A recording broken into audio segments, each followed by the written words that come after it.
some of the challenges by bringing in people with different perspectives happens when people come in from different sort of points of view. At a board level or at a CXO level, most decisions would have multiple perspectives. It's rarely that you get through a decision where there is only one perspective and you have won over all members or all stakeholders. First and foremost, let me start by saying that having many different perspectives in the room is a very good thing. That is what diversity in thought is all about. But how do we harness the upside of that while mitigating potential friction? Now, I've found that there are two things that would make a huge difference. The first is shared context. Now, when we have a common base of information, whether it's data, customer insights, or risk analysis, etc., that helps. Because when leaders operate from a common base of information or shared context, that grounds the discussions and reduces the potential for misunderstandings.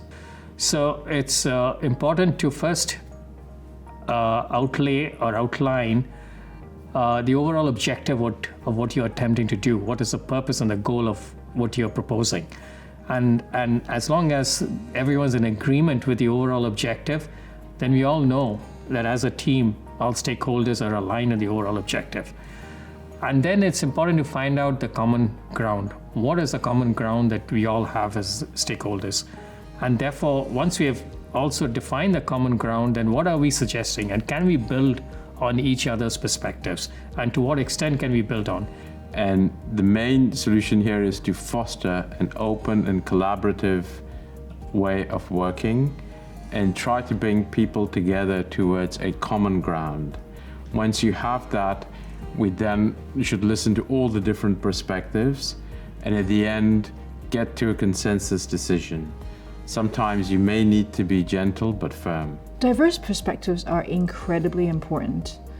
However, you need to converge in order to get to a decision that everyone can support and move forward. So I think it starts with listening, to really understand what the different perspectives are.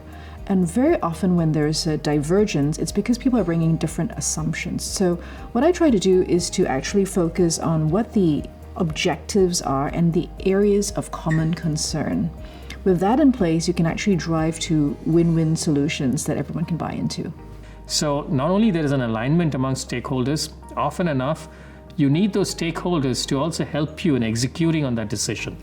So once you have got them on board and they see that the overall objective is common, there is common ground between all the stakeholders and we have built on each other's ideas, they're more invested in the decision that you have actually arrived at. So you get them aligned in when you're executing, and your execution is more often than not faultless. Now, the other thing that is quite critical is psychological safety. Now, I say that we all need to learn to leave our egos at the door and embrace healthy disagreements and intellectually honest discussions, tough as they may sometimes be. Because when we make space for constructive challenges amongst team members, it is then and only then can we come to stronger, more robust, and well-considered outcomes.